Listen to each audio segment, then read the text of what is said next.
prendrai pas de questions pendant cette session pour avancer plus vite, surtout que juste après, pas peu de temps après, il y a un rapport questions-réponses. Si vous en avez, vous la notez dans un coin, et dans la partie finale, on posera la question, ceux qui vont partir par tout. Ok? Alors, architecture au coût d'accès, là, il n'y a pas forcément besoin d'être un expert pour se dire, pour se poser la question avant de démarrer vraiment le lancement de l'application, le développement, comment organiser au mieux les données, parce qu'il y en aura dans toute mon application, au-delà de mon application. Donc il y a quelques informations pratiques en tout cas à vous donner qui valent le coup, même si encore une fois vous êtes débutant, autant bien démarrer. Donc dans l'agenda, on va voir comment organiser son application, en tout cas un démarrage, comme une architecture, comment aller vers une architecture en couche. On verra un exemple de service web XML, un exemple et une définition un peu de ce qu'est le mapping objet relationnel, on a peut-être déjà entendu parler, et puis quelques références, quelques exemples d'architecture de référence qui sont fournis par Microsoft. Donc faites ce que vous voulez, ils sont libres de service, vous les lisez, vous en inspirez, vous utilisez telles qu'elles sont, vous en prenez ce qui vous semble bon. En tout cas, ça vaut vraiment le coup de s'appuyer là-dessus. Donc voilà les différents points qu'on va aborder dans cette partie d'architecture. Alors, le premier point, c'est aller vers l'architecture en couche. Dans cette application que j'ai faite aujourd'hui, on a fait aussi dans la partie avancée avec Pierre, on a essayé quand même de faire à trop des mots, mais un petit peu comme dans la tête, avec des contraintes, tout mettre en cache, faire des relations, etc. Il y a encore un petit point qui me dérange, au niveau que je trouve pas très propre, on va voir ce qu'on présente. C'est découper l'accès aux données de la couche de présentation. Alors, là dans l'application, on a vu qu'il y a pas mal de points, il y a pas mal d'éléments il y a même beaucoup de choses qui sont déposées dans la forme. La connexion, le data adapter, etc. Il y a peut-être mieux à faire. Si vous aviez un petit peu de développement plutôt web, vous êtes certainement beaucoup plus convaincu de cette idée-là. En effet, quand on mélange dans un langage scripting, par exemple en web, le code métier et puis la présentation, si demain je vous dis je garde exactement les mêmes activités, mais on a un nouveau HTML, totalement différent, bon, il faut au moins la journée, pour officiel après, le HTML, etc., pour qu'on ait toujours construit et que tout soit propre. Donc évidemment, c'est une chose, donc on va essayer de découpler ces deux phases qui sont à la donnée, la couche métier de manière plus générale, et puis le code de présentation. Évidemment, dans un modèle de communication, derrière le code d'un bouton ou derrière un menu, on a codé une fonctionnalité, l'inscription d'un utilisateur par exemple. Donc ok, c'est codé, c'est dans la forme principale, ça marche bien. Puis votre application, 5, 10, 20 écrans plus loin, donc 20 fenêtres plus loin, peut-être pour Windows, donc vous avez besoin de la même fonctionnalité. Il faut ajouter un utilisateur à nouveau, avec la requête, la réactivité, etc. Mais c'est codé derrière le bouton, qui est dans la forme principale. Une première solution, ce serait de faire un copier-coller. Je n'y ai pas pensé. Un copier-coller, d'accord? Bon, ça c'est ok. Bon, vu les rires, je pense que tout le monde est d'accord. C'est pas une super idée. Ça fait des années qu'on a des langages structurés. Le meilleur moyen, c'est propre un minimum, on va créer une méthode. On va isoler le code, et puis derrière tous les boutons, toutes les interfaces qu'on aura appelé cette fonctionnalité, à travers différents paramètres qui sont nécessaires à l'exécution, on va faire la même méthode. Moi, le code sera dans un seul endroit.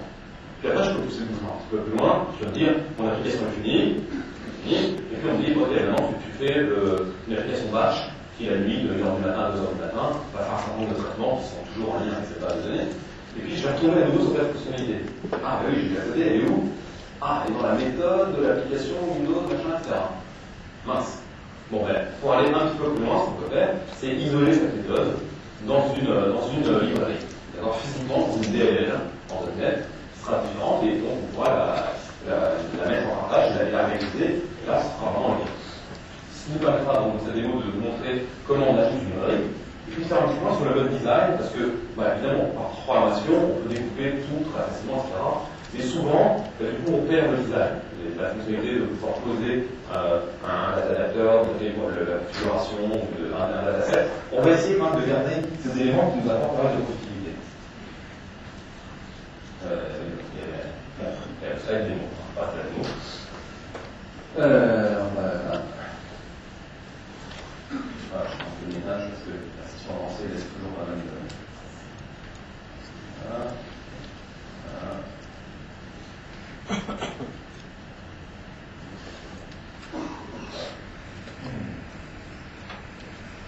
Et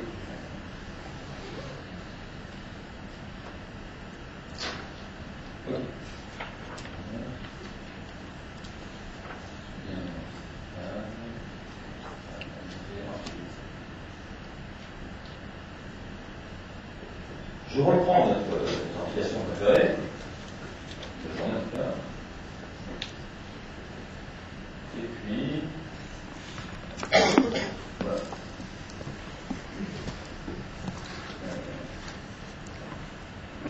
Voilà.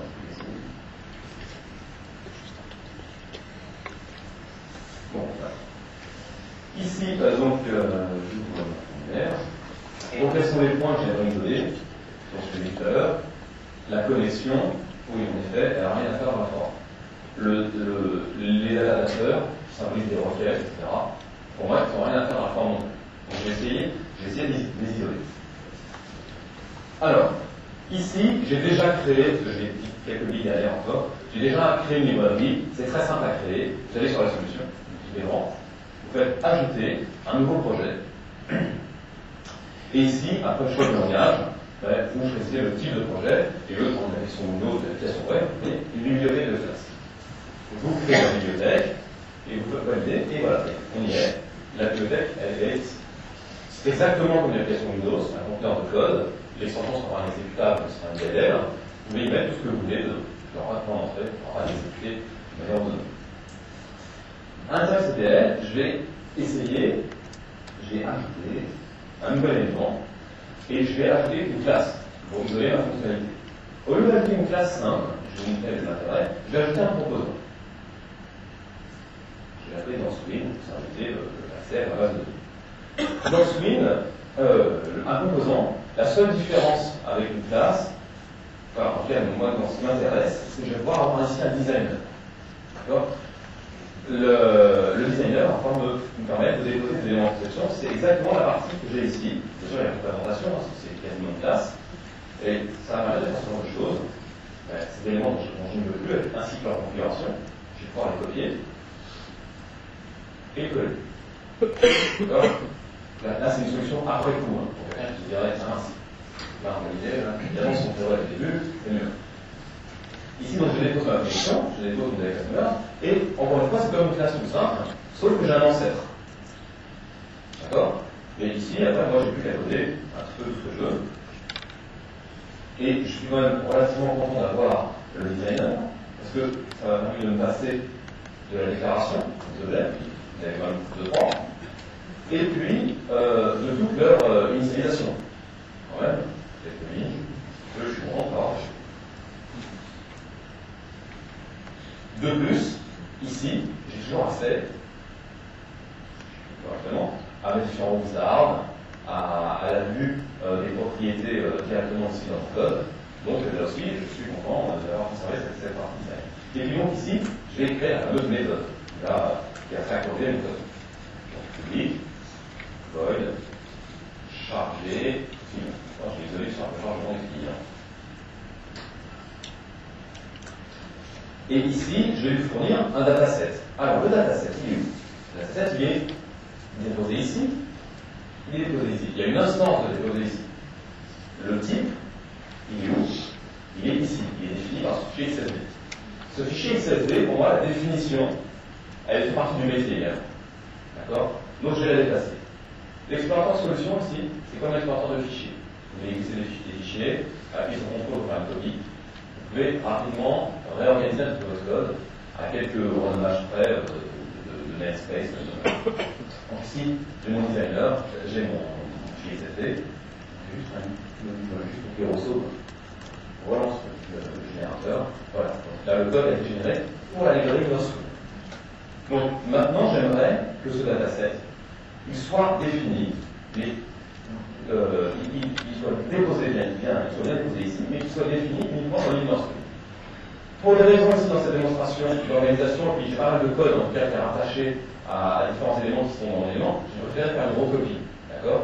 À terme, ce que j'aimerais faire, c'est enlever toutes les commandes, tout ce qui est SQL, j'aimerais enlever ma couche de présentation. Dans mon exemple ici, je ne vais enlever que customer. Il y a trop de code qui relie au reste. D'accord? Mais au moins celui-là, je vais l'enlever, je vais vous montrer tout le process. Après, également, on pourrait enlever tous les suivants. J'ai redéfini ma librairie, j'ai redéfini mon dataset. Donc du coup, ma librairie, elle est autonome. Ce qui convient. C'est plus que ma librairie, la référence pour l'application Windows. Ça convient. DS. On revient un petit coup. Je vais avoir quelques erreurs. C'est normal. Voilà, DS en screen. Dataset. Et puis donc, même le code, je ne veux plus voir en forme. C'est-à-dire l'appel de SQL. Il y a customer. En fil. C'est mon dataset. D'accord? Et puis autour, on imagine les règles métiers, etc. En fait, dans mon exemple, j'isole au moins le SQL. Maintenant, du côté appelant, qu'est-ce que j'aimerais faire? Le data customers a disparu. Ok? Alors, ici, dans le chargement, alors, il y avait le business, initialement fait ça, celui-là, je ne veux plus le voir. Je l'ai isolé et factorisé dans ma librairie. Ce que je vais faire ici, c'est à la place, je vais référencer ma librairie. Comment on référence un bout de code qui est dans un autre projet .NET? Bien, si vous avez un outil qui s'appelle référence, je clique droit dessus, j'ajoute une référence. Et ici, alors, soit il est lointain à parcourir, soit s'il est local à la solution, dans l'onglet projet, vous avez un raccourci qui permet de piocher directement la librairie. Linux Mint, ça y est, elle est référencée ici. Et vous remarquerez que c'est extrêmement simple de partage d'assembler en .NET using Linux Mint apparaît directement ici. C'est vraiment que de la organisation. J'ai eu aucun effort de création d'interface, j'ai rien spécifié dans la lettre spécifique, il n'y a pas eu de close export commencé. J'ai pas eu définir l'interface de TLB comme on fait un code. Les méthodologies sont tout le temps omniprésentes avec le code. Tout ce qui est public est partageable. Si vous voulez mettre quelque chose de non public, vous mettez par les deux. Donc ici, j'utilise Linux Mint. Et puis ici, dans mon code de chargement que j'ai perdu, ici, qu'est-ce que je fais? Une classe dont ça fait Linux Mint. Et bien, on va juste faire un instancier. New Linux Mint. Et dans data, j'appelle charger client. Voilà. C'est beaucoup plus lisible, ce qui m'abstrait complètement du SQL. Et je vais charger quoi? Je vais charger mon dataset, ça s'appelle DS en swing. Pour le moment, celui-ci, regardez bien, il est typé grâce à ce schéma. À terme également, ce schéma, j'aimerais le supprimer. Dans toutes mes références sont supprimées, j'aimerais garder uniquement celui-là. Celui-ci, je vais le réécrire. Pour le moment, il est déclaré en local. Je supprime mon dataset, et ma ligne et ici, je vais redéposer un dataset. C'est bien dataset typé. Mais par défaut, le wizard ne me montre que les datasets qui sont référencés dans mon projet en cours. Mais ici, j'ai un lien supplémentaire qui s'appelle groupe de données référencé.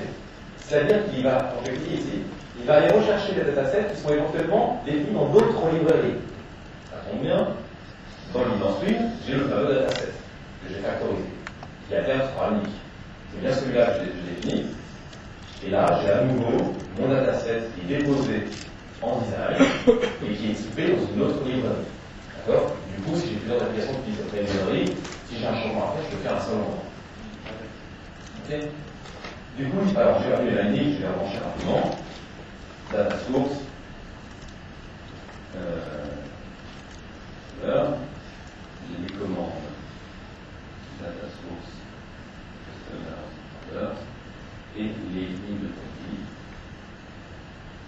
Data source. Order. Alors je crois qu'il y a. Donc j'ai réussi à supprimer la customer. Il y a un endroit où il reste, c'est pour l'update. Donc ça, évidemment, il faudra aussi le réécrire dans une méthode de mise à jour des clients comme on a fait pour le chargement. Donc là, je vais juste le mettre en commentaire. Je fais juste un exemple pour le chargement des clients en tout cas. Et là, je vais charger mes clients. Et là, c'est la démo la plus visuelle de la journée. Il n'y a rien à changer. Mais vous êtes tous convaincus, c'est beaucoup mieux écrit. Heureusement. D'accord? Donc évidemment, là, il n'y a rien qui a changé, mais tout mon code est beaucoup mieux organisé. D'accord? Encore une fois, là, je vous ai juste montré l'exemple sur, voilà, sur le direct customer que j'ai réussi à enlever. L'effort que vous avez à faire, il est quand même énorme. C'est ici, j'ai chargé le client au lieu de mon fil, et en effet, l'objet, il faut bien sortir en utiliser. D'accord? Ok, c'est pas un gros effort pour vraiment une meilleure organisation.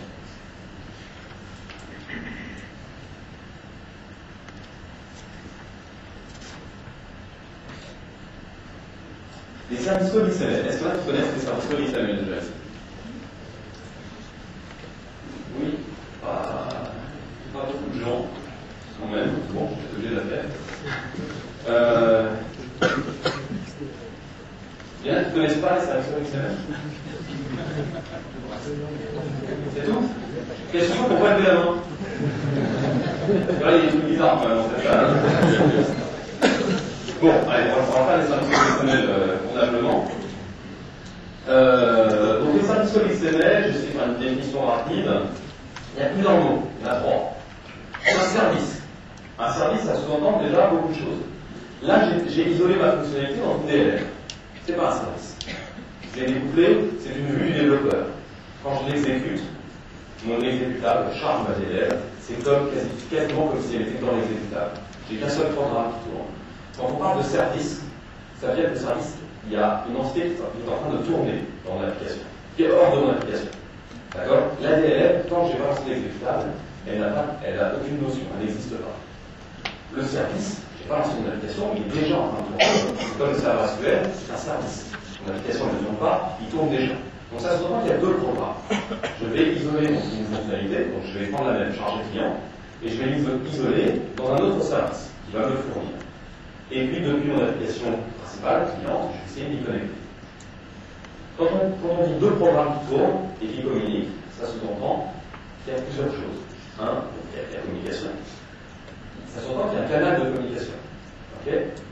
Web, deuxième mot, service web. Le canal sera le web, donc HTTP.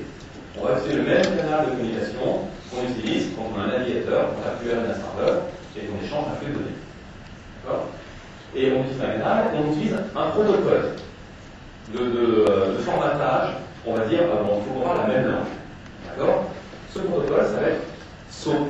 SOAP, c'est un dérivé XML qui va définir quoi? Qui va définir un appel de méthode.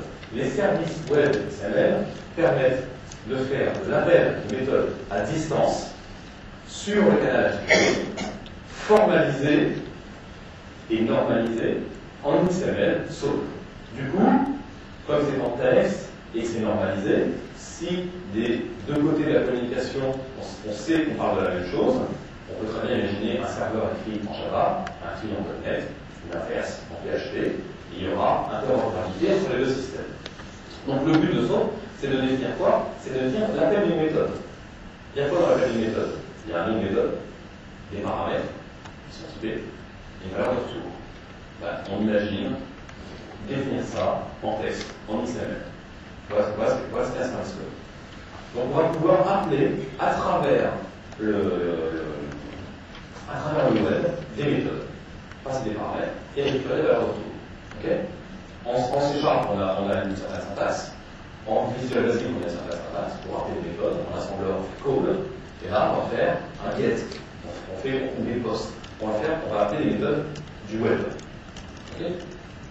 On va rester à nous. Donc là, le but aujourd'hui, c'est pas de rentrer dans les détails de l'implémentation d'un service web XML. Donc ici, je l'ai déjà implémenté. Je vais juste ajouter à la solution, ajouter un projet existant. Et ici, dans j'ai un serveur IS installé sur la machine, il tourne depuis le début de la journée, l'après-midi. Il tourne, je le rajoute à mon projet. Je vais d'abord montrer comment il est codé. Ici, j'ai un service que j'ai développé donc, dans mon application.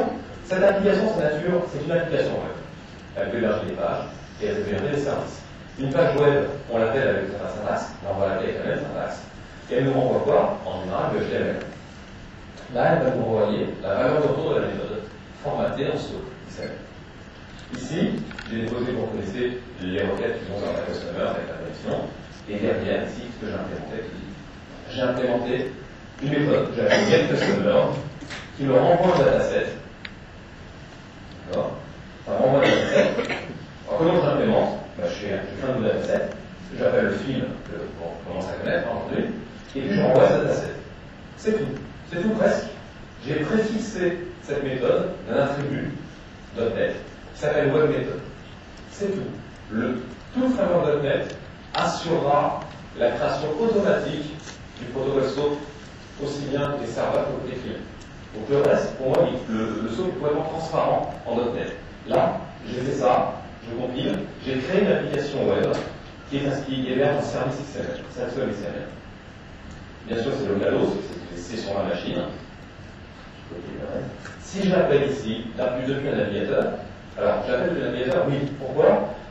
Pour le tester. Voilà. Uniquement pour des raisons de debug, le framework .NET vous construit cette page web.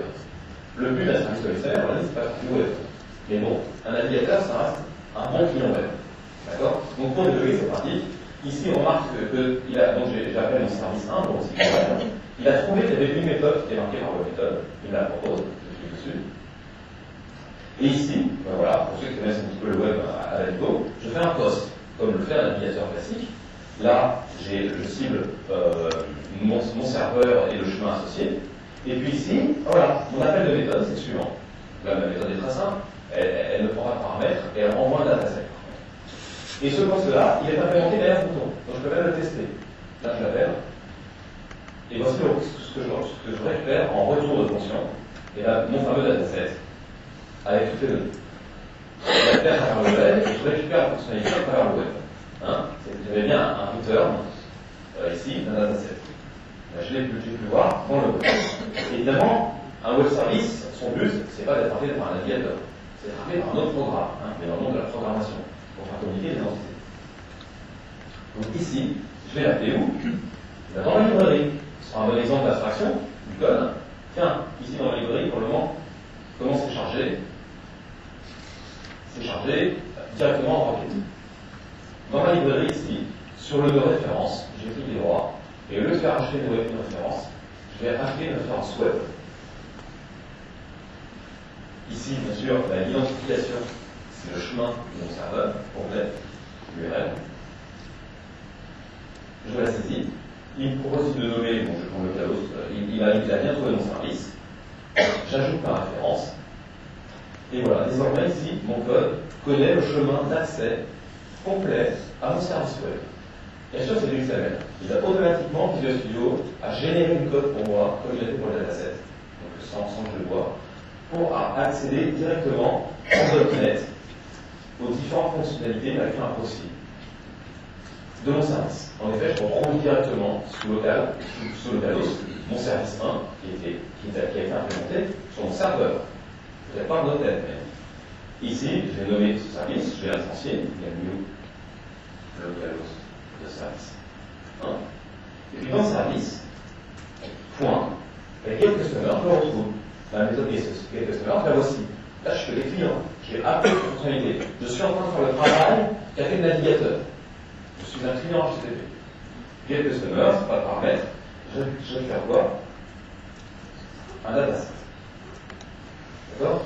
Comme je suis dans une librairie, par défaut, Visual Studio, la librairie, c'est pas ce que vous allez en faire. C'est pas une application Windows, c'est pas ce que vous allez en faire. Donc par défaut, il y a très peu de using. C'est à vous de les rajouter, alors que dans d'autres types d'applications sont plus ciblées. Système. En gros, data n'y est pas, par exemple, par défaut. Alors, en application web, une application Windows, il y aura. Donc, je vais rajouter à la main, il me reste de être dataset.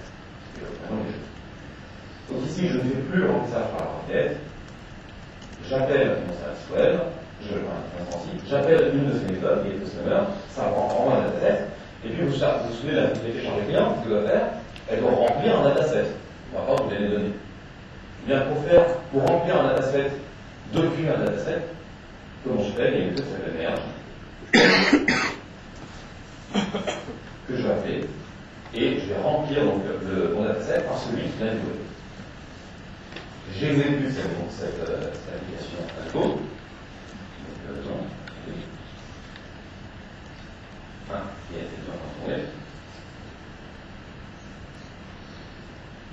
j'exécute mon application, et puis je charge mes données, mais ça prend un peu plus de temps, parce qu'il fait faire le travail, lire une enquête, c'est facile, accéder à du web, serialiser XML, en gros transformer en dataset, ça prend forcément un peu plus de temps, et bien là j'ai chargé mes données.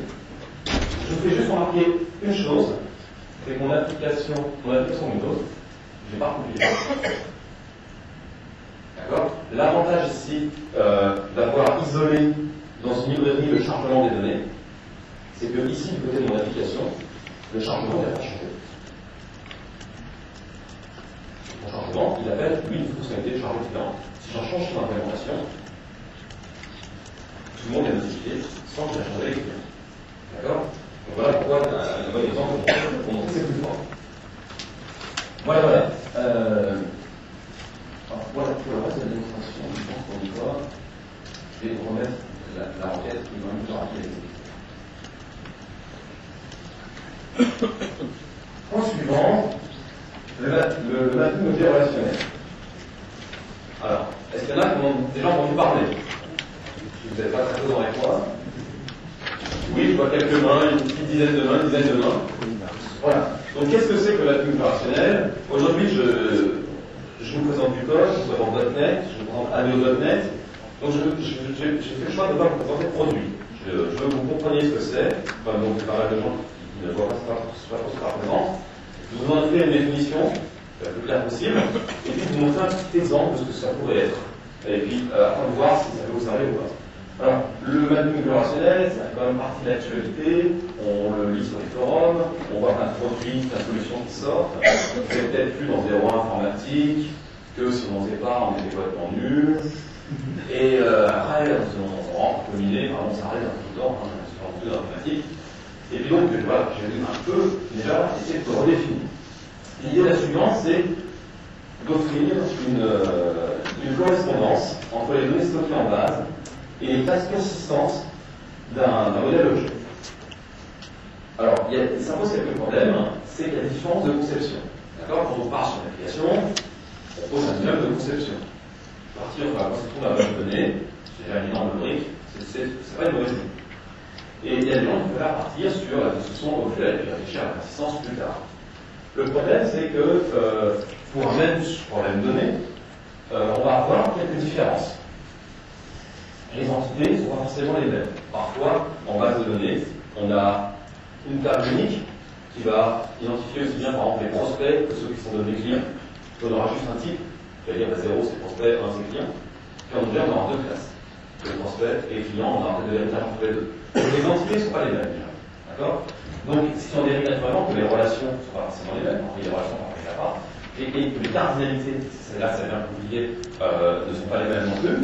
Et puis même le nommage, ce sont des cultures différentes. En base de données, il y aura peut-être des underscores, alors que ici on va faire des minuscules, majuscules au niveau de la nomenclature objet.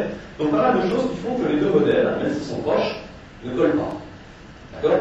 Le but d'une solution de mapping opérationnel, c'est de faire ça colle, de s'assurer que ces deux modèles sont légèrement différents, vont coller, donc en assurant à la fois des renommages, mais également, un petit peu plus, il y a des transformations pour retomber sur les cardinalités équivalentes.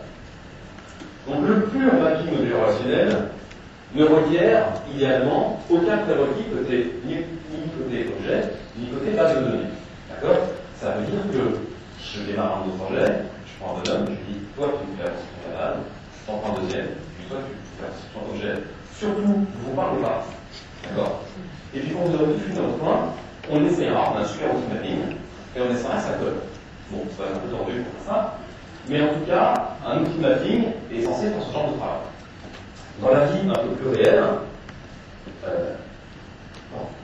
il y a quelques implémentations qui ont été faites dans différents langages, en Java, chez Microsoft. Chez Microsoft, vous avez peut-être déjà entendu parler d'un non-produit qui s'appelle ObjectSpace. Oui? Non, un petit peu. Alors, il n'y a pas grand monde, ça tombe bien. Parce que c'est pas grave. Si vous avez pas entendu, c'est pas grave. Je vais attendre un peu de polémique, mais bon, c'est pas grave. Donc, ObjectSpace, c'est une prémisse d'un produit, en tout cas, qui a été retardé, puis retardé, puis retardé. Donc, pour le moment, c'est pas dans un futur proche. Longor, une partie, on se demande même pas encore si ce sera accessible comme API aux développeurs. Donc, pas exploitable aujourd'hui. Dans un monde un peu plus présent, un peu plus réel, de nombreuses solutions existantes aujourd'hui, on fait le choix de prendre la partie prix. Le but toujours étant toujours la partie plus grande productivité, de faire les choses plus rapidement. Le parti prix, c'est de se dire, je vais faire la conception uniquement côté base de données, ou uniquement côté objet, et puis je vais faciliter l'autre penchant. D'accord? Alors, une première idée, ce serait de faire entièrement la conception au niveau base de données, ce qu'on sait très bien faire depuis des années, et puis d'accompagner les métadonnées de la base d'informations de la vie. Cette table, cette colonne, tu iras dans tel objet, telle propriété. D'accord? Donc on accompagne, on enrichit ces données-là d'informations de mapping d'objet. Et puis une fois qu'on l'a fait, de manière unitaire par l'exécution, on peut, par l'idée, développer un générateur qui va, de manière simple, gérer les objets qui vont bien, qui vont coller à mon modèle de base de données. Donc là, en effet, il y a beaucoup de productivité, puisque tout ce code-là, je peux le taper, puis j'aurais fait qu'une seule opération, qui au niveau conceptuel, est quand même plus facile. Donc il y a un outil qu'un collègue à moi, Pascal, a développé, qui s'appelle Mars. C'est ce type de process qui est utilisé. On peut faire l'inverse. On peut se dire, par exemple, moi je fais pas la conception d'objets. Après, parmi les objets, certains sont persistants, pas tous. Et puis, je vais faire l'inverse. Je vais faire entièrement ici ma conception d'objets. Je vais les accompagner d'informations basiques, l'inverse, telle propriété, elle correspond à en base, telle table, telle colonne. D'accord? Et puis, quand j'aurai fini ça, je vais imaginer un générateur, un profileur de base de données, pour qu'elle mappe la persistance de mes objets ici. D'accord? Donc, un autre type de conception. Alors, je vais essayer en quelques classes de vous montrer un exemple de mapping possible.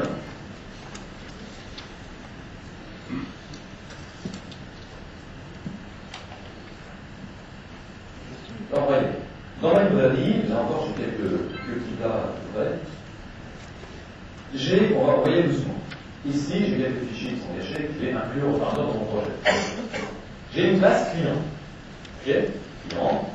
Qu'est-ce que j'ai dans cette classe client? J'ai des données membres, d'accord, des chaînes de caractères ici, qui sont accompagnés de propriétés. D'accord? C'est tout ce que j'ai dans le j'ai des données membres et des accesseurs, comme on va faire avec les objets. Pas de problème, ça fonctionne. Et puis, j'aimerais charger cette classe client des données qui viennent de la base. Donc ici, j'ai symbolisé, on aurait pu imaginer plein d'autres manières. Je vais symboliser mon chargement ici par un data row. D'accord? J'aurais pu mettre dans le SQL, un truc automatique, une navigation. Là, je vais symboliser par tout ça par un data row. Data row vient de la base. Il y a des nomenclatures, c'est bien la base de données. Donc je symbolise par un data row. Le constructeur, ce serait quoi? Ce serait ça, par exemple. La donnée membre égale row, le nom en base de données, le type en chaîne de caractères, le vertical, etc. Ça, c'est un constructeur qui est tout à fait valable pour la classe client. Demain, si je veux faire la même classe, mais pour les produits, pour les commandes, etc., et bien, je récris ma classe, et je ressemble mes petites mains, et je récris un constructeur, parce qu'il y a un constructeur, il est un peu générique. Il est complètement personnalisé, il faut que je le refasse à chaque fois. D'accord? L'idée que je vais m'appliquer un peu, je vais essayer de faire un constructeur qui soit générique. Et quel que soit le type d'objet que je vais créer, que ce soit un objet assistant, que ce soit un client, une commande ou un produit, tous les objets qui sont persistants, j'aimerais passer par le même constructeur. Alors, comment je vais faire? Ici, j'ai créé une deuxième classe que j'ai appelée client MP, comme mapping. J'ai vraiment dans l'imagination. Et il y a toujours la même chose. J'ai des données membres et j'ai des propriétés sur tous les champs. Et puis je me suis dit, je vais essayer d'accompagner mes informations d'objets, mes propriétés, d'informations de base de données. Il y a une structure qui convient tout à fait à ce genre d'exercice en .NET, qui s'appelle les attributs. Les attributs, ici, en .NET, on en a vu un tout à l'heure, c'était méthode, accompagnent les informations de type. D'accord? Si je regarde mon type comme donnée, qu'est-ce qu'il a? Il a un nom, ça fait un P, il a des propriétés, qui chacune ont un type, une visibilité. Tout ça, ce sont les informations du type. Les attributs peuvent accompagner, à la fin de les réfléchir, peuvent accompagner toutes les informations de type, aussi bien les propriétés, les données membres, que les méthodes, les constructeurs, les classes, les namespaces. D'accord? Comment? Juste en les préfixant. Vous l'écrivez derrière, et ça suffit. En biologique, attention, il faut mettre un underscore pour symboliser la ligne continue. Sinon, c'est exactement pareil. Là, je suis en train de mettre des flags. Je poinçonne certaines informations, il y a un toi, tu as une information naturelle qui est ton nom, moi je vais mettre plus d'informations. Je mets des petites flags, et les post-it, c'est marqué, toi en base, si jamais tu cherches ton champ, c'est customer. D'accord? Comment implémenter ces attributs? Il suffit d'écrire une classe qui dérive d'attributs. D'accord? Les utiliser, peut-être des gens qui ont déjà utilisé des attributs parmi vous, les écrire et les exploiter, on a un peu bloqué la barrière. On va voir comment on fait ça. Donc je dérive l'attribut, vous allez voir que l'écriture de l'attribut est relativement simple. Je dérive l'attribut et je me dis, qu'est-ce que j'aimerais mettre ici comme donnée? Moi j'aimerais mettre une chaîne. Cette écriture, c'est le constructeur de l'attribut. Ok, donc ici je mets un constructeur, je mets le nom, et je passe ici un champ forme de chaîne. Et puis je le stocke. Tout simplement je le stocke. Donc je crée une donnée membre, paquet, email, et je stocke le paramètre. Et puis si jamais je veux le relire, que ce soit fait, et bien je vais faire un public ici, une convertie juste avec un guest, qui m'envoie le email. Ok, pas de quoi complémentaire. J'ai développé mon attribut. À partir de ce moment-là, entre crochets, je peux préfixer des éléments de type de mon attribut. Donc ici, j'ai mis customer ID, j'ai mis mon connect. C'est là qu'il y a une notion d'avis. Je peux ici mettre si j'avais ces names, ici uniquement, je vais name. D'accord? Maintenant, je vais essayer de créer un constructeur qui soit générique. Alors, c'est là qu'il y a des codes un petit peu. Pas tous les jours en tout cas.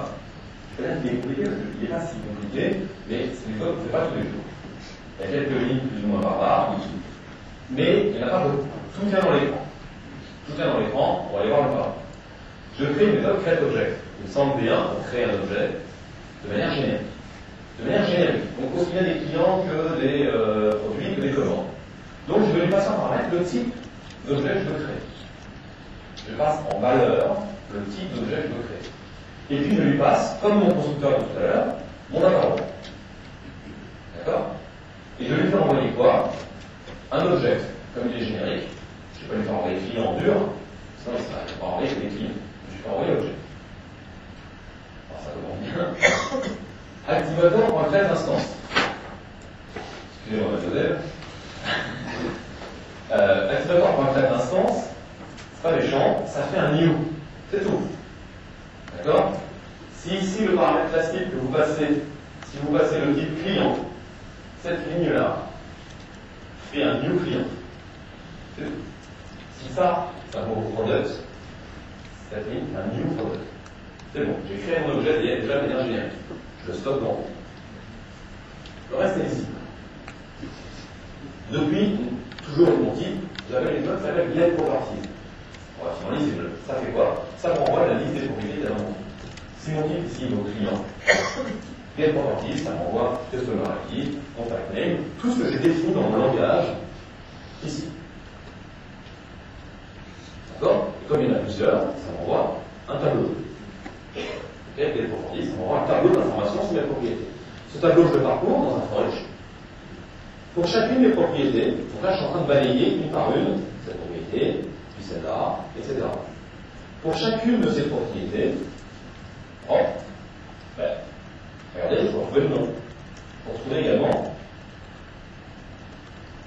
on va tout taille, je peux retrouver son type. On va en train de balader, je peux trouver son nom, pour savoir si c'est un ancien ou une chaîne, etc.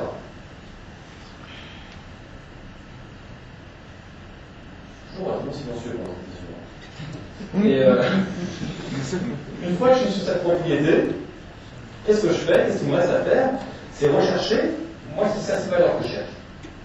D'accord? Je vais rechercher les attributs personnalisés qui accompagnent cette propriété. J'appelle une méthode qui s'appelle getCustomAttributes. je lève un petit peu, je dis attends, je cherche pas tous les attributs, il peut y en avoir plein qui sont des X, je cherche uniquement les attributs de type field mapping. Extract mapping. Donc je clique un petit coup pour l'aider. Et si lui, il m'envoie un tableau d'attributs, il peut y en avoir plusieurs types, il m'envoie un tableau. En gros, si jamais ce tableau est vide, c'est qu'il n'y a pas d'attribut derrière la propriété. Si jamais il est non nul, c'est qu'il y a, c'est que j'ai mis un attribut.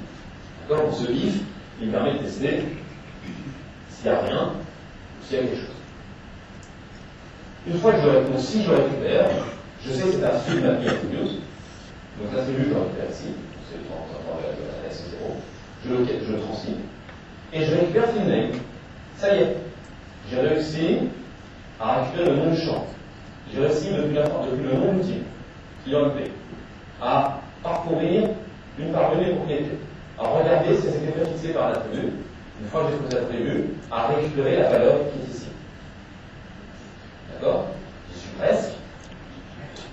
Cet attribut, si c'est bien fait, cette valeur, c'est le nom de ma colonne en base de données. Cette colonne en base de données, ici, je vais aller chercher dans ma table, c'est comme ça que j'ai identifié. Donc dans ma ligne de données, je vais récupérer la table à laquelle elle appartient. Dans ces colonnes, je vais chercher l'index de la colonne field name. D'accord? Si jamais il n'existe pas, l'indexeur renvoie moins 1. S'il trouve l'index de la colonne, il renvoie son index. Si je suis donc différent de moins 1, ma donnée, c'est quoi? Ma donnée en base, c'est row de l'index. D'accord? C'est row de l'index. Il me reste à faire quoi? Là, je suis en train de créer automatiquement mon objet, il soit chargé automatiquement. Qu'est-ce que je fais? J'appelle le setValue, qui est l'équivalent de égal. Pour chacune des propriétés, je vais l'initialiser. Je vais faire son égal. D'accord? Donc sur la propriété, j'appelle une méthode qui s'appelle setValue. Pour quel objet? Parce que là, on est hors instance, mais pour l'instance que j'ai créé initialement au début. Cette instance, point la propriété en cours, je vais lui faire égal de row de l'index. Et je boucle. Et je fais ça pour chacune des propriétés. Donc normalement, à la sortie de cette boucle, j'ai un objet qui est créé et j'ai toutes ces propriétés qui sont affectées.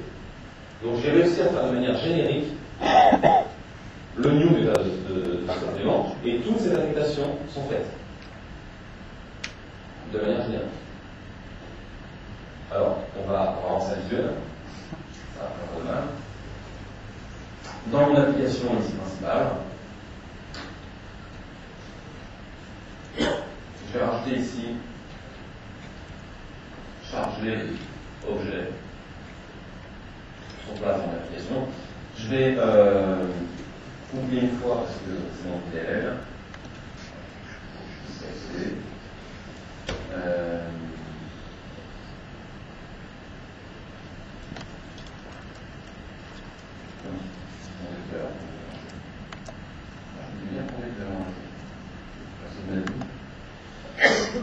Ah non, oui, voilà. Juste retourner dans ma librairie.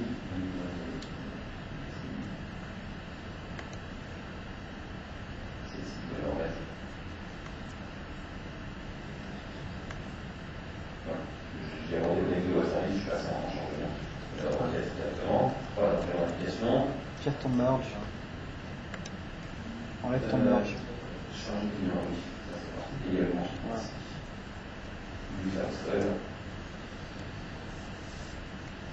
Voilà.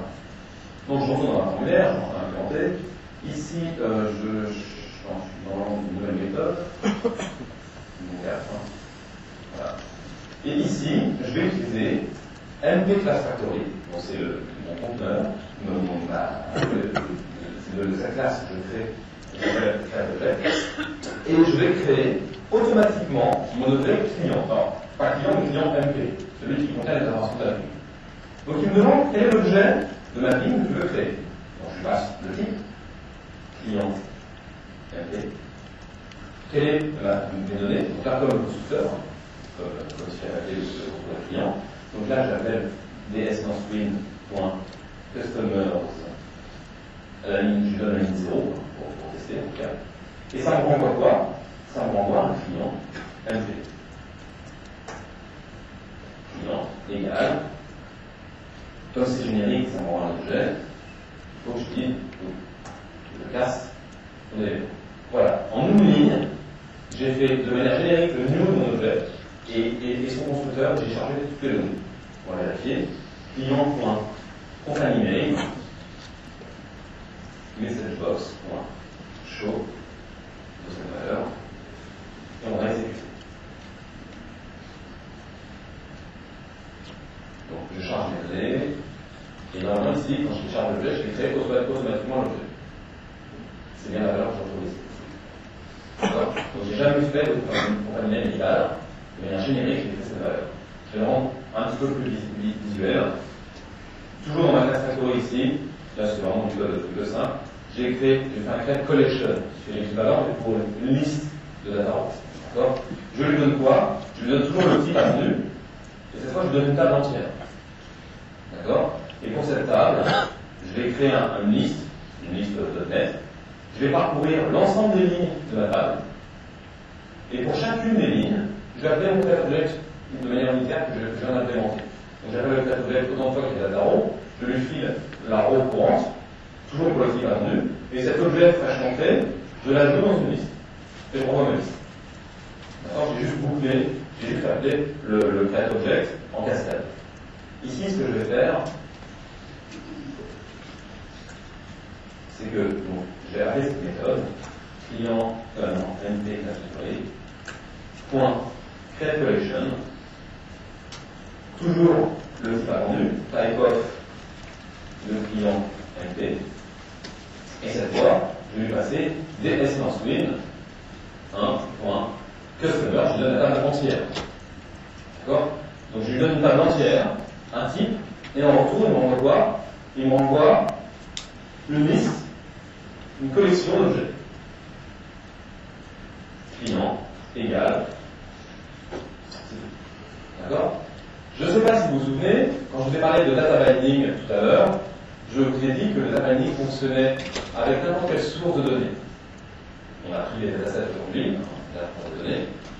Je vais vous montrer que ça marche avec n'importe quel type de collection. Ici, j'ai déposé une data grid. Alors là, j'avais plus d'inspiration. Je vais la mettre là. Voilà, super beau. Et je vais la mettre là, c'est la dernière mot, donc c'est mon mot là. Je vais faire j'appelle toujours charge objet. Et puis, dans mon data grid, donc le dernier, le 4, mon data source, comme source de données, là on va utiliser la datasets d'habitude, dataset, dataset, etc. Et là, je vais lui donner ma collection de clients.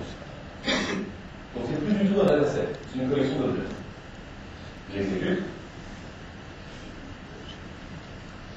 Je charge les données, voilà, mon dataset en tout cas. Maintenant, je vais créer toute une collection d'objets de manière automatique.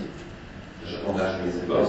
Et là, vous voyez que automatiquement, le dataset, le data grid, c'est s'attacher à une collection d'objets. Alors dans l'objet, je n'ai pas de colonne, tout ça.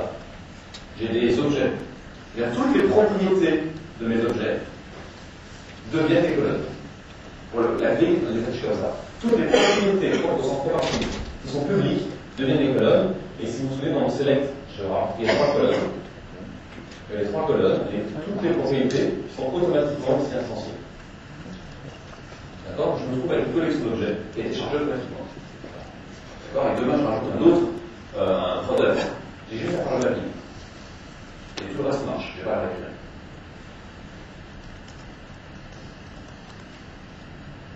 Ok, on prend les slides et je fais un petit point sur ce que sont les failles et les application logs.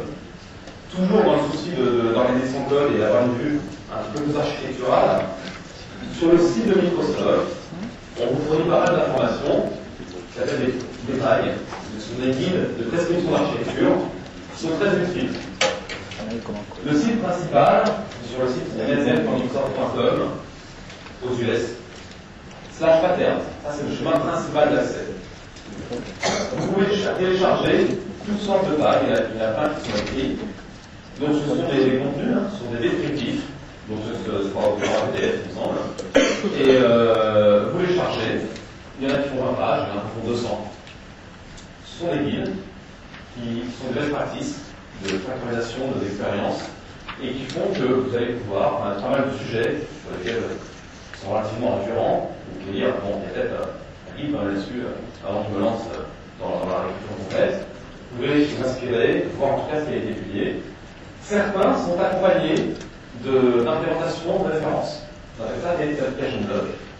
Ces application blocks ne sont pas des démos, c'est du code de production. Il a été conçu, testé pour être ajouté en référence et être utilisé dans du code. D'accord? Donc c'est du code très fiable. Sur le site MSDN France, vous avez les liens aussi dans vos guides, il y a pas mal d'informations sur microsoft.com/france/msdn/architecture que vous retrouvez de toute manière sur France/MSDN. Vous avez pas tous les liens principaux. Hein. Je suis un développeur, je suis un architecte, je suis perdu. Il existe. Donc, vous saurez retrouver cette page. Et pas mal d'articles aussi qui ont été traduits en français, qui est jamais désagréable. Ici, j'ai écrit un slide avec le collègue architecte, vous allez voir, vous allez tout de suite voir ce qu'on voit qui est fait. Il est nuit. Donc, il y a pas mal d'application blocks, de pages en fait qui sont définies, qui ciblent les différentes briques, d'accord, de votre processus de développement. Donc, il y a un petit peu tout, il y a de l'interface, il y a du back-office, il y a du cache, il y a du logging, etc. Donc, tout type de problématiques qui sont intéressantes. On verra tout à l'heure celui-là en zoom.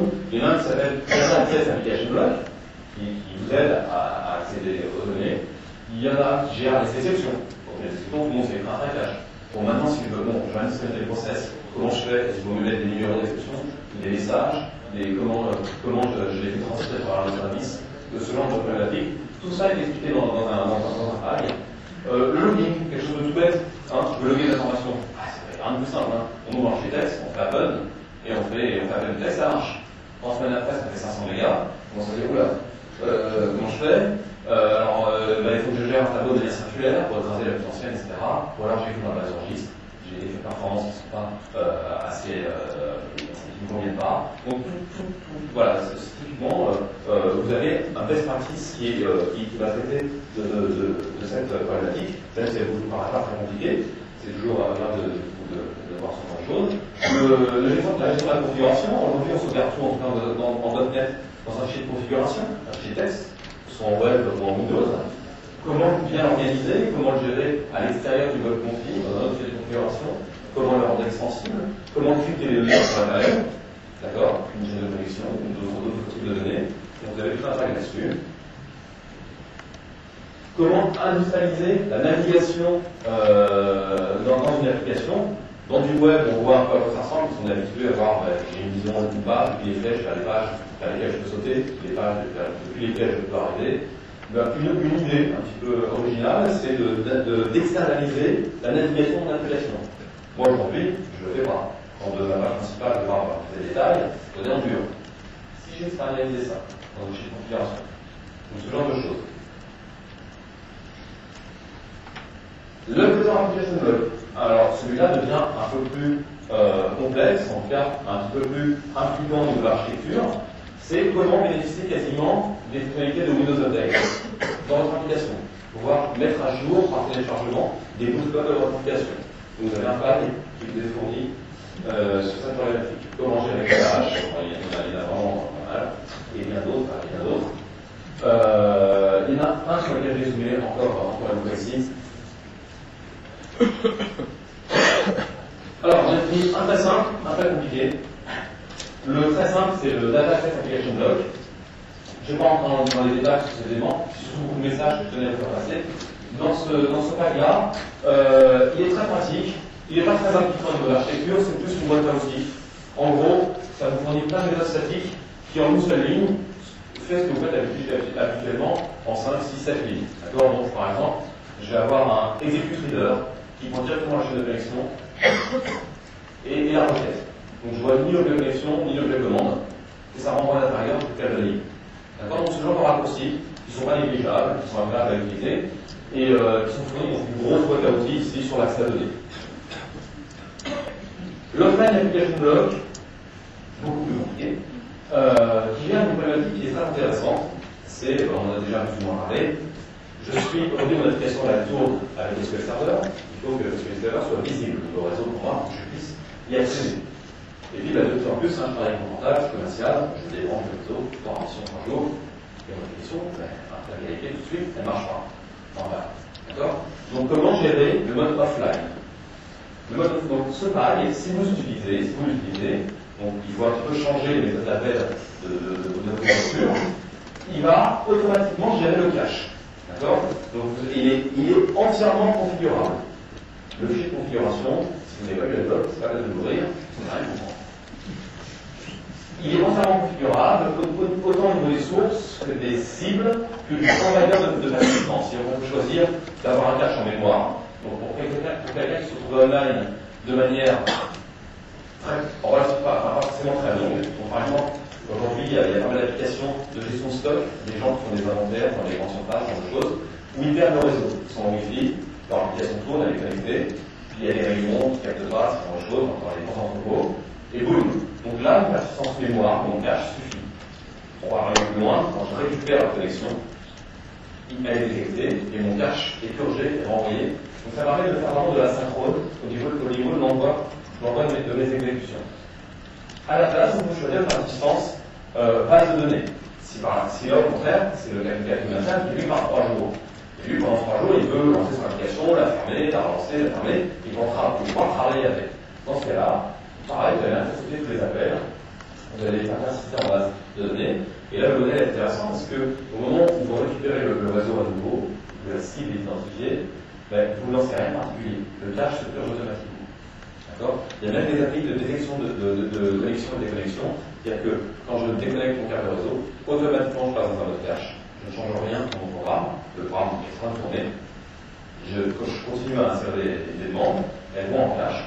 Et le jour où je remets mon câble réseau, automatiquement, sans que je fasse de refresh, ça repart par le serveur. D'accord? Donc ce genre d'application, ce genre de vague, qui me paraissait relativement intéressant et dédié en tout cas à la gestion des données. Voilà, vous voyez qu'il est un peu moins simple à appréhender. Voir l'implémentation, si vous voulez voir comment il est écrit également, beaucoup d'asynchrone en tout cas, et l'enfilement d'ordre dans l'architecture de ce code. Voilà, pour quasiment terminer, un dernier mot ici, rapidement, sur AD.NET V2.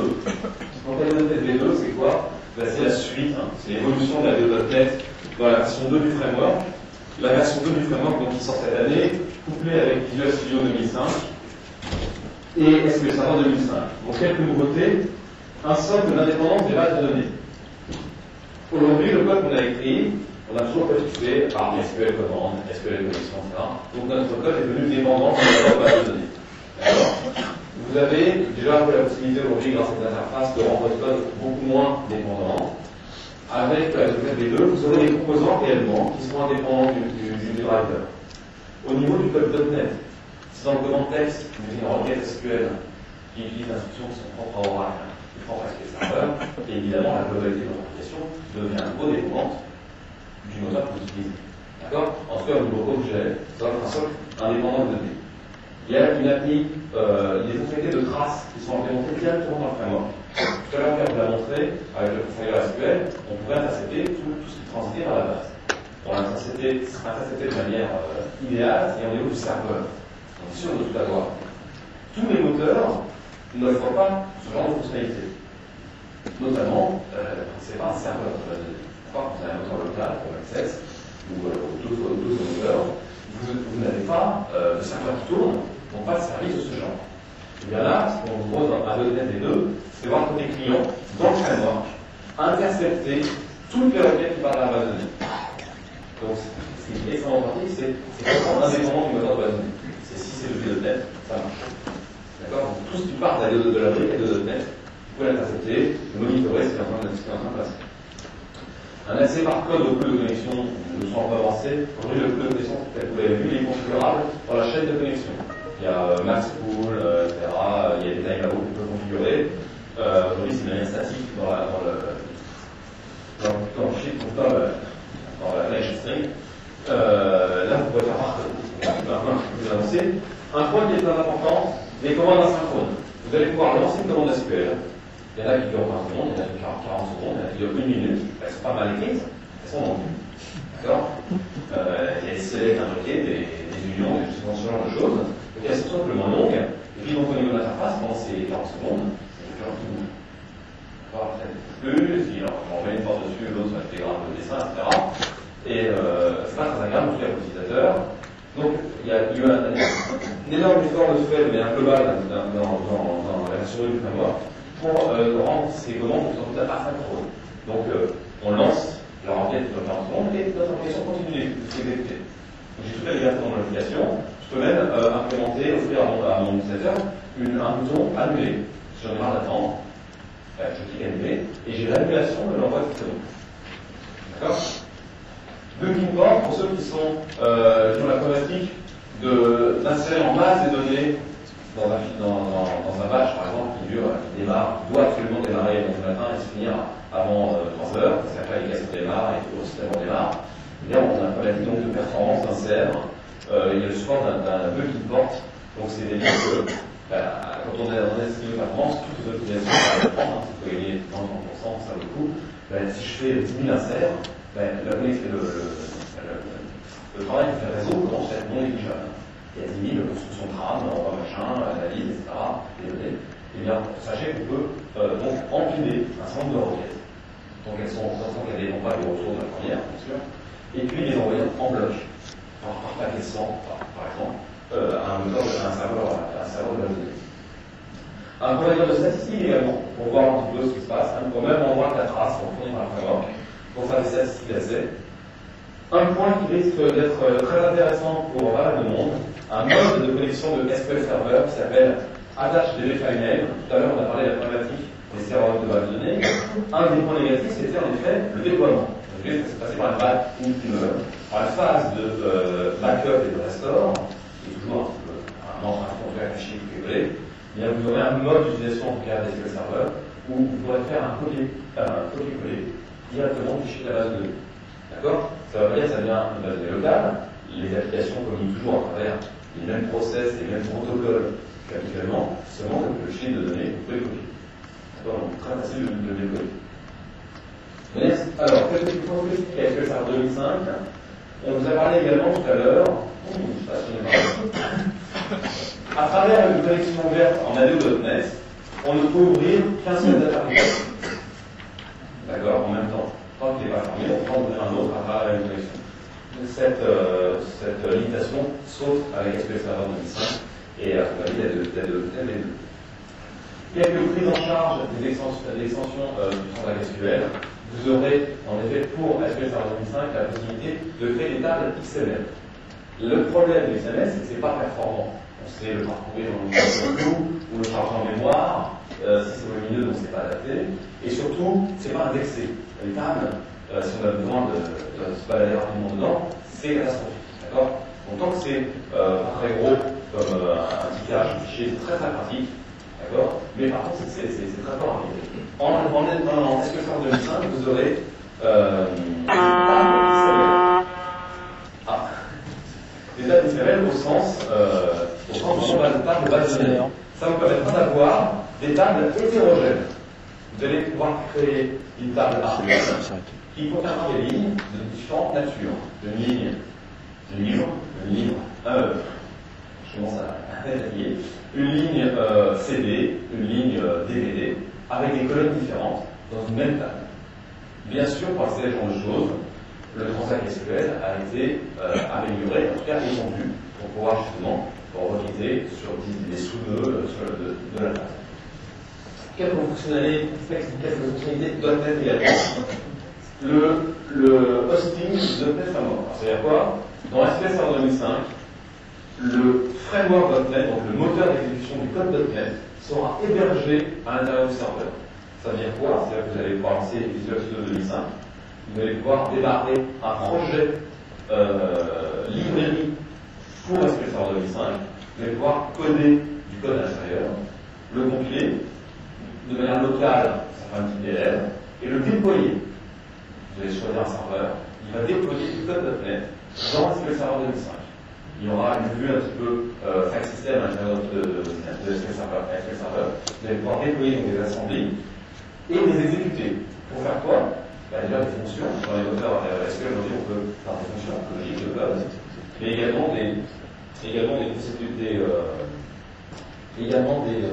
les procédures stockées, les triggers, ce genre de choses, vous allez pouvoir les écrire, non pas en SQL, mais en C# ou en VB.NET, dans des langages .NET. D'accord?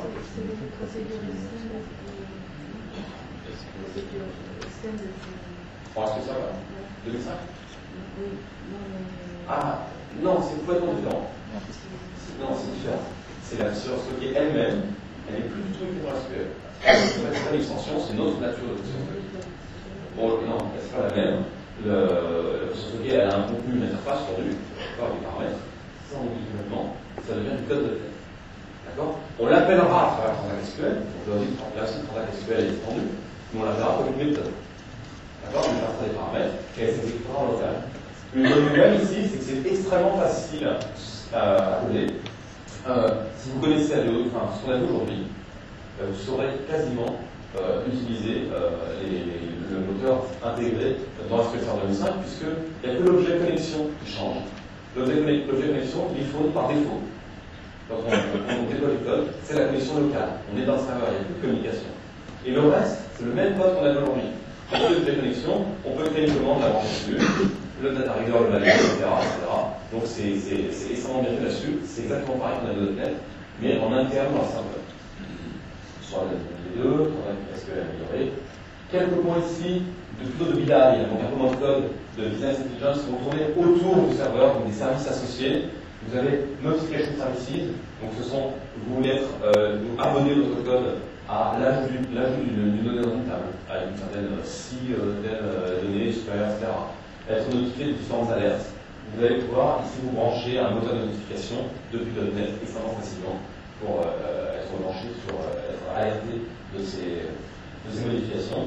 Un moteur de website également, pour pouvoir synchroniser plusieurs bases SQL de manière très simple, en puissance de ce qu'on fait aujourd'hui. Reporting Services, vous le connaissez peut-être déjà aujourd'hui. Ce moteur a été encore amélioré, encore plus sur .NET, donc très facile d'intégrer dans .NET. Un point également que j'ai décidé, à la fois je l'ai mis, donc je l'ajoute. Il y a DTS, il y en a qui connaissent DTS dans la salle. Ah, DTS, oui. Data Transformation Services, qui vous permet de transformer, donc là c'est hors process de développement, enfin de manière unitaire. On lance un process à telle heure et il fait un certain nombre de transformations. De telle base, je prends juste ces trois tables, je redonne deux, trois trucs, machin, et je crée ces tables-là dans une autre base de données. D'accord? Donc les tests 2005, aujourd'hui, c'est un produit qui sait très bien faire ce qu'il sait faire. Quand on veut le personnaliser un peu plus, c'est assez laborieux. On peut rajouter des petits codes en fait, on va pas aller très loin. C'est assez long à gérer. Aujourd'hui, demain, juste demain, dans DTS 2005, avec SQL Server 2005, vous allez pouvoir, de la même manière, créer un article, un process de transformation, et sur certains nodes, quand vous cliquez à droite, vous ferez personnaliser. Ça ouvre Visual Studio, vous trouverez un petit chart du .NET pour personnaliser votre transformation. Un dernier point, avant de terminer, Lucas, tu peux te préparer. SQL Server Mobile Edition, pour qui a déjà fait un petit peu de développement de type embarqué, Pocket PC, smartphone? Encore quelques curieux. C'est assez pratique en .NET. C'est très similaire au développement qu'on a fait aujourd'hui. Donc n'hésitez pas à le tester. Les émulateurs sont fournis, même si vous n'avez pas de matériel. Aujourd'hui, il y a une base de données qui est fournie, qui s'appelle SQL Server CE, qui est en version 2. Le nom est un peu usurpé parce que c'est pas vraiment un serveur. C'est beaucoup plus une application, une base de données locale, en mode fichier, mono-connexion, mono-utilisateur. C'est assez laborieux d'utiliser, parce que déjà il y a quelques connexions, donc entre l'outil et notre développement, pas que vous déconnectez. Et puis en plus, ça ne marche que sur Pocket PC, que sur Windows CE. Donc ça veut dire que quand on fait la base, on est sur l'applicatif, on est sur le device, dans l'émulateur. Et pas très aisé. En tout cas, elle ne tourne pas sous Windows. Est-ce que le serveur Mobile Edition sera une base de données qui tournera sous Windows? Donc, vous allez pouvoir la concevoir entièrement sous Windows, la tester sous Windows avec de la VO. Et une fois qu'elle est, ok, ça marche bien, le fichier binaire de la base, je fais copier-coller dans mon smartphone, dans mon PC, et ça marche. D'accord? Donc, une compatibilité totale binaire du fichier de données de SQL Server Mobile Edition.